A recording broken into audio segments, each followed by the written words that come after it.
الحمد للہ رب العالمین والصلاة والسلام علی سید الانبیاء والمرسلین وعلی آلہ واصحابہ اجمعین اما بعد فقد قال اللہ تبارک و تعالی فی کلامہ المبارک اعوذ باللہ من الشیطان الرجیم بسم اللہ الرحمن الرحیم فلما بلغ معه السعی قال یا بنی انی ارى فی المنام انی اذبحک فانظر ماذا ترى قال یا ابت افعل ما تؤمر ستجدنی ان شاء اللہ من الصابرین فلما اسلم وتله للجبین ونادیناه ان یا ابراہیم فصدقت الرؤیا صدق اللہ العظیم۔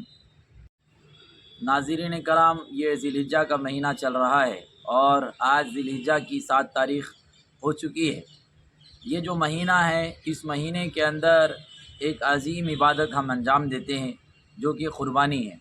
قربانی حضرت ابراہیم علیہ السلام اور حضرت اسماعیل علیہ السلام کی یادگار ہے۔ دنیا کے اندر کسی کی یادگار منانے کے مختلف طریقے ہیں۔ مثال کے طور پہ بہت سے لوگ پتلے بنا لیتے ہیں اور پتلے کے ذریعے اس شخصیت کو یاد کی جاتی ہے کہ جس کا وہ پتلا بنایا گیا ہے۔ ہندوستان کے اندر آپ کو چوراہوں پر بہت سارے لوگوں کے پتلے نظر آ جائیں گے۔ مثال کے طور پر کہیں پر گاندھی جی کا پتلا ہوتا ہے، کہیں پر ابوالکلام آزاد کا، اور کہیں پر امبیڈکر کا پتلا ہوتا ہے، اور اس کا مقصد یہ ہوتا ہے کہ ان کو یاد رکھا جائے۔ تو اس طریقے کو شریعت اسلام نے پسند نہیں کیا۔ اس لیے پسند نہیں کیا کہ پتلے رکھ لینا یا تصویر بنا لینا، یہ چیز اس سے وہ پتلا تو باقی رہ جاتا ہے، لیکن اس کی جو تعلیمات ہے اور اس کا جو پیغام ہے وہ پیغام لوگوں تک نہیں پہنچتا۔ بہت سارے پتلے ایسے راستے سے نظر سے گزرتے ہیں کہ جن کا نام تک ہمیں معلوم نہیں ہوتا، تو کام تو دور کی بات ہے۔ اسی طریقے سے اس میں خرابی یہ ہوتی تھی کہ پرانے زمانے میں لوگ اپنے اولیاء، اپنے بزرگوں کی تصویریں بنا لیا کرتے تھے اور ان کا مجسمہ بنا لیا کرتے تھے، اور ایک زمانہ گزرنے کے بعد لوگ اس کی عبادت اور پوجا کرنا شروع کر دیا کرتے تھے۔ تو اس لیے اللہ تعالیٰ نے کسی کو یاد رکھنے کے اس طریقے کو پسند نہیں فرمایا۔ اس کو چھوڑ کر اسلام نے ایک ایسا طریقہ کسی کو یاد رکھنے کا ہمیں عطا فرمایا ہے کہ جس کے ذریعے اس شخصیت کو یاد بھی رکھی جا سکتی ہے اور اس کے ساتھ ساتھ اس کی جو تعلیمات ہیں وہ بھی باقی رہتی ہیں۔ تو اسلام کے اندر پتلے بنانا یا تصویر بنانا اس کو جائز نہیں کیا گیا، بلکہ اس کی تعلیمات کو یاد رکھا گیا ہے۔ چنانچہ حضرت ابراہیم علیہ السلام، حضرت اسماعیل علیہ السلام، ان کا جو عمل تھا اس عمل کو اللہ تعالیٰ نے باقی رکھا کہ ان کی یاد میں قربانی کی جاتی ہے، اور حضرت حاجرہ رضی اللہ تعالیٰ عنہا کے عمل کی نقل کرتے ہوئے صفا اور مروہ کا چکر لگایا جاتا ہے، وہاں پر دوڑ لگائی جاتی ہے۔ تو یہ تمام اعمال جو ہم ان ایام میں کرتے ہیں اور حاجی کرتے ہیں، یہ تمام اعمال حضرت ابراہیم علیہ السلام کی یادگار کے طور پر ہے۔ حضرت ابراہیم علیہ السلام اور حضرت اسماعیل علیہ السلام کے واقعے کو اللہ تبارک و تعالیٰ نے قرآن مجید میں یوں ارشاد فرمایا، فلما بلغ معه السعی قال یا بنی انی اری فی المنام انی اذبحک فانظر ماذا تری، کہ جب حضرت اسماعیل علیہ السلام حضرت ابراہیم علیہ السلام کے ساتھ چلنے کے قابل ہو گئے اور حضرت ابراہیم علیہ السلام کے ہاتھ بٹانے کے قابل ہو گئے، تو اللہ تعالیٰ نے حضرت ابراہیم علیہ السلام کو خواب میں یہ دکھلایا کہ حضرت ابراہیم علیہ السلام اپنے بیٹے کو ذبح فرما رہے ہیں۔ آپ غور کریں کہ ایک ایسا بچہ جو بڑھاپے کی عمر میں اللہ تعالیٰ نے عطا فرمایا تھا، علماء لکھتے ہیں کہ 83 برس عمر ہو گئی تھی حضرت ابراہیم علیہ السلام کی، اس وقت اللہ تعالیٰ نے حضرت اسماعیل علیہ السلام کو اولاد کی شکل میں عطا فرمایا، اور جب حضرت اسماعیل علیہ السلام کچھ چلنے پھرنے کے قابل ہو گئے اور مفسرین نے لکھا کہ تقریباً 12-13 سال کی عمر تھی، اس وقت اللہ تعالیٰ خواب کے ذریعے حضرت ابراہیم علیہ السلام کو یہ حکم دے رہے ہیں کہ اپنے اس چہیتے اور لاڈلے بیٹے کو اللہ کے لیے قربان کرو۔ تو حضرت ابراہیم علیہ السلام کے لیے کتنا دشوار عمل رہا ہوگا کہ اپنے چہیتے بیٹے کو، کہ جو بیٹا بڑھاپے کی عمر میں عطا ہوا ہے، اس کو ذبح کرنا ہے اور اس کو اللہ کے راہ میں قربان کرنا ہے۔ تو اللہ تعالیٰ نے خواب کے اندر حضرت ابراہیم علیہ السلام کو یہ دکھلایا۔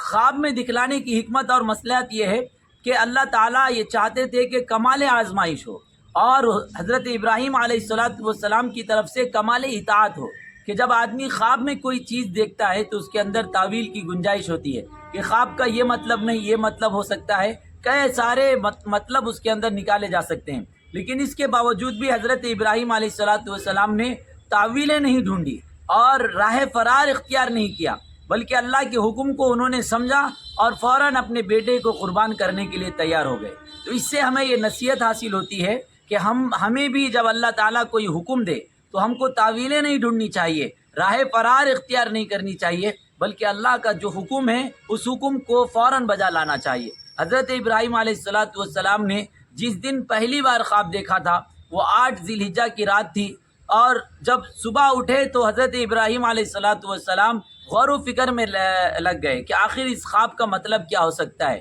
اور اس خواب کے ذریعے اللہ چاہ کیا رہے ہیں۔ اسی لیے 8 ذی الحجہ کو یوم الترویہ کہتے ہیں، یعنی شک کا دن۔ اس کے بعد دوبارہ حضرت ابراہیم علیہ السلام خواب میں یہ دیکھتے ہیں کہ وہ اپنے بیٹے کو ذبح کر رہے ہیں، تو وہ جو دوسرا دن ہوتا ہے وہ 9 ذی الحجہ کا، تو اس دن حضرت ابراہیم علیہ السلام کو یقین ہو جاتا ہے کہ یہ خواب اللہ کی طرف سے ہے اور اللہ تعالیٰ حضرت اسماعیل کی قربانی چاہتے ہیں، چنانچہ وہ قربانی کے لیے تیار ہو جاتے ہیں۔ اسی لیے 9 ذی الحجہ کو یوم العرفہ یعنی پہچاننے کا دن کہا جاتا ہے، اور 10 ذی الحجہ کو حضرت ابراہیم کو قربان گاہ لے کر وہ چلتے ہیں، حضرت ابراہیم علیہ السلام، تو اسی وجہ سے 10 ذی الحجہ کو یوم النحر یعنی قربانی کا دن کہا جاتا ہے۔ جب حضرت اسماعیل علیہ السلام نے خواب میں دیکھا تو اپنے بیٹے کے پاس گئے اور اپنے بیٹے کو کہا، یا بنیا انی ارا فی المنام انی اذبحک فانظر تری، اے میرے بیٹے میں خواب میں یہ دیکھ رہا ہوں کہ میں تمہیں ذبح کر رہا ہوں، تو بتاؤ تمہاری کیا رائے ہے۔ حضرت ابراہیم علیہ السلام نے جو اپنے بیٹے سے رائے مانگی ہے وہ اس لیے نہیں مانگی کہ اگر بیٹا یہ کہہ دے کہ نہیں ابا جان میں تیار نہیں ہوں تو حضرت ابراہیم اپنے ارادے سے پھر جائیں گے، بلکہ اپنے بیٹے کے اندر بھی شوق پیدا کرنا چاہ رہے تھے، اور وہ یہ چاہ رہے تھے کہ بیٹا از خود اس قربانی کے لیے تیار ہو اور بیٹا بھی اس ثواب کے اندر شریک ہو۔ چنانچہ آپ حضرت اسماعیل علیہ السلام کا جواب سنیں کہ کس قدر حکمت و مصلحت کے ساتھ بھرا ہوا اور کس قدر عمدہ جواب حضرت اسماعیل علیہ السلام نے دیا۔ حضرت اسماعیل علیہ السلام نے فرمایا، یا ابت افعل ما تؤمر ستجدنی انشاءاللہ من الصابرین، کہ اے میرے والد آپ کر گزریے جس بات کا اللہ آپ کو حکم دے رہے ہیں۔ یہ آپ ذرا غور تو کریں کہ حضرت اسماعیل علیہ السلام کس بات کا حکم کر رہے ہیں اپنے والد کو۔ حضرت اسماعیل علیہ السلام یہ کہہ رہے ہیں کہ اے والد آپ مجھے ذبح کر دیجئے، آپ مجھے قربان کر دیجئے، اگر اللہ کا حکم ہے قربان کرنا تو میں قربان ہونے کے لیے تیار ہوں۔ کس قدر دل اور گردے کی بات ہے، ہم اور آپ ہوتے تو ہمارا کیا حال ہوتا، کیا حشر ہوتا۔ ہم ڈھونڈتے کہ آخر اللہ تعالیٰ قربانی کیوں کرنا چاہ رہے ہیں ہماری، اللہ تعالیٰ کیوں ہماری جان لینا چاہ رہے ہیں، اللہ کا کچھ اور مطلب ہوگا، کئی تعویلیں ہم ڈھونڈتے، لیکن جس کے دل میں اللہ کا عشق بڑا ہو وہ پھر یہ تعویلیں نہیں ڈھونڈتا۔ اللہ کا حکم ہوا اور فوراً اللہ کے حکم کے سامنے انہوں نے اپنے آپ کو جھکا دیا۔ اس سے سبق ہمیں یہ ملتا ہے کہ ہمیں بھی جب اللہ کا کوئی حکم ہو تو ہم کو بھی اللہ کے حکم کے سامنے اپنے آپ کو فوراً جھکا دینا چاہیے۔ حضرت اسماعیل علیہ السلام نے فرمایا، ستجدنی انشاءاللہ من الصابرین، کہ اگر اللہ نے چاہا تو آپ مجھے صبر کرنے والوں میں پائیں گے۔ اس کے اندر حضرت اسماعیل علیہ السلام نے اپنے فعل کو اللہ کی طرف منسوب کیا۔ انہوں نے یہ نہیں کہا کہ میں بڑا حوصلے والا ہوں، میں بڑا ہمت والا ہوں اور اللہ کے راہ میں قربان بھی ہو سکتا ہوں، اپنے اوپر نہیں لیا بلکہ اللہ کی طرف منسوب کیا کہ اللہ نے اگر چاہا تو مجھے صبر کرنے والے پائیں گے۔ آج ہم تھوڑا سا کوئی نیک عمل کر لیتے ہیں تو ہم یہ سمجھتے ہیں یہ ہمارا کمال ہے، ہم نے نیک کام کیا، میں بڑا نیک ہوں اور دوسرے بڑے گنہگار ہیں، لیکن حضرت اسماعیل علیہ السلام نے ایسا نہیں کیا، بلکہ اس کو اللہ کی طرف منسوب کیا کہ اللہ نے چاہا تو آپ مجھے صبر کرنے والوں میں پائیں گے۔ اور انہوں نے یہ نہیں کہا اور کہا من الصابرین، صبر کرنے والوں میں، مطلب یہ ہوا کہ اللہ کے راہ میں قربان ہونے والے لاکھوں ہزاروں کروڑوں لوگ ہیں، اللہ کے لیے صبر کرنے والے لاکھوں ہزاروں کروڑوں لوگ ہیں، ان میں سے ایک آپ مجھے بھی پائیں گے۔ کس قدر تواضع بڑھا اور انکساری بھرا انہوں نے جواب دیا۔ تو ہمیں بھی نیک کام کر کے اپنے آپ کو یہ نہیں سمجھنا چاہیے کہ میرے جیسا دنیا میں کوئی نہیں، بلکہ یہ سمجھنا چاہیے کہ اللہ کے ہزاروں لاکھوں کروڑوں نیک بندے ہیں، ان میں سے ایک میں بھی ہوں۔ بہرحال یہ سوال و جواب ہوا باپ اور بیٹے کے درمیان۔ اس کے بعد حضرت اسماعیل علیہ السلام کو مذبح کی طرف لے کر جاتے ہیں حضرت ابراہیم علیہ السلام، اور پھر ان کو لٹا دیتے ہیں۔ بیچ میں بہت لمبا سا واقعہ ہے جو آپ جانتے ہیں۔ حضرت ابراہیم علیہ السلام جب حضرت اسماعیل کو لٹاتے ہیں تو پیشانی کے بل لٹاتے ہیں، فلما اسلما وتلہ للجبین، کہ جب حضرت ابراہیم علیہ السلام نے پیشانی کے بل لٹا دیا۔ یہ پیشانی کے بل کیوں لٹایا؟ پیشانی کے بل اس لیے لٹایا تاکہ بیٹے کا چہرہ نہ نظر آئے، کہیں ایسا نہ ہو کہ بیٹے کا چہرہ نظر آ جائے اور شفقت ابھر آئے، محبت ابھر آئے، اور محبت کے مارے ہاتھ کانپنے لگے، اور کہیں ایسا نہ ہو کہ چھری ہاتھ تھر تھرانے لگے اور پھر اللہ کے حکم کی تعمیل میں تھوڑی سی تاخیر ہو جائے، یعنی تھوڑی سی تاخیر ہو جائے۔ اس کو بھی حضرت ابراہیم نے برداشت نہیں کیا اور حضرت اسماعیل نے برداشت نہیں کیا، اور آج ہمارا حال ہے کہ اذان ہوتی رہتی ہے، ہم سنتے رہتے ہیں اور اپنے گپ شپ میں مشغول رہتے ہیں، اپنے کاموں میں مشغول رہتے ہیں، ہمیں کوئی فرق ہی نہیں پڑتا کہ اللہ کی طرف سے ندا آ رہی ہے، اللہ کی طرف سے بلاوا آ رہا ہے، اور اللہ کی طرف سے اللہ تعالیٰ بلا رہے ہیں ہم کو۔ لیکن حضرت اسماعیل اور حضرت ابراہیم کو دیکھیں کہ وہ اس بات کو بھی گوارا نہیں کر رہے کہ اللہ کے حکم میں تھوڑی سی تاخیر ہو جائے، چنانچہ بیٹے کو پیشانی کے بل لٹا دیا اور چھری لے کر چلانا شروع کیا، اور چھری ہے کہ چل نہیں رہی ہے، اور حضرت ابراہیم علیہ السلام پریشان ہے کہ آخر کیا بات ہے کہ چھری چل نہیں رہی۔ اللہ کی طرف سے ندا آتی ہے، اللہ کہتے ہیں وَنَادَيْنَاهُ أَن يَا ابراہیم، ہم نے ابراہیم کو آواز لگائی، قَدْ صَدَّقْتَ الرُّؤْيَا، تم نے اپنے خواب کو سچ کر دکھایا، اِنَّا كَذَلِكَ نَجْزِي الْمُحْسِنِينَ، اللہ تعالیٰ فرماتے ہیں کہ اسی طرح وَفَدَيْنَاهُ بِذِبْحٍ عَظِيمٍ، ہم نے ان کا ابراہیم کے فدیے میں ایک جو ہے ذبح عظیم دے دیا، یعنی آسمان سے مینڈا آیا اور پھر اس کو ذبح کر دیا گیا، اور اسی قربانی کو حضرت اسماعیل کی قربانی مان لیا گیا۔ اور اس کے بعد اللہ تبارک و تعالیٰ فرماتے ہیں وَتَرَكْنَاهُ فِي الْآخِرِينَ، کہ ہم نے حضرت اسماعیل اور حضرت ابراہیم کے تذکرے کو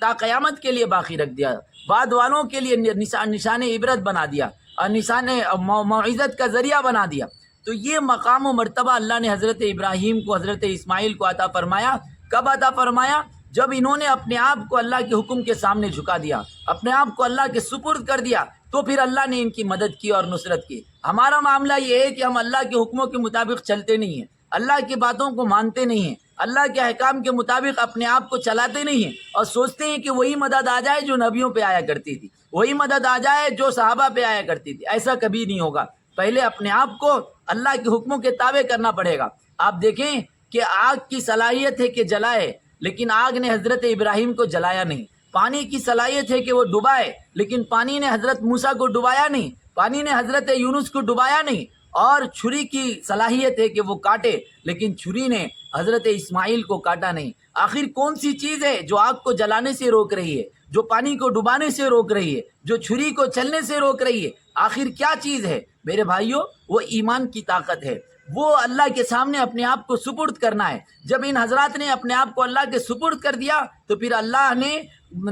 ناموافق حالات میں بھی ان کے لیے موافق راستے نکال دیے۔ اللہ تعالیٰ نے مشکلوں سے ان کے لیے آسانیاں پیدا کر دی۔ اس لیے دنیا کے اندر چاہے کتنی بھی مشکلیں آ جائیں، چاہے کتنی بھی پریشانی آ جائے، ہم کو گھبرانا نہیں ہے، اللہ کی ذات سے امید رکھنا ہے اور اللہ کے حکموں کے مطابق اپنی زندگی گزارنا ہے۔ پھر دیکھیں کہ کیسے اللہ کی مدد آتی ہے، کیسے اللہ کی نصرت آتی ہے، اور کیسے اللہ تعالیٰ ہمارے مشکلوں کو کافور کرتا ہے، ہمارے مشکلوں کو ختم کرتا ہے۔ تو یہ جو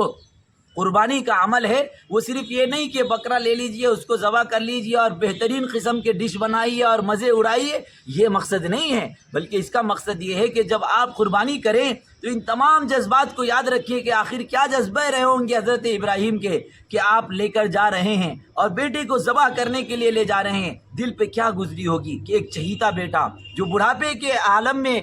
نصیب ہوا اور جو ابھی ہاتھ بٹانے کے قابل ہے، اور اللہ کی طرف سے حکم ہو رہا ہے کہ اس کو ذبح کرو، لیکن پھر بھی اللہ کے حکم سے وہ پیچھے نہیں ہٹ رہے اور اس کو ذبح کرنے کے لیے تیار ہو گئے۔ یہ تمام اسباق ہمیں ملتے ہیں جب ہم اپنے قربانی کو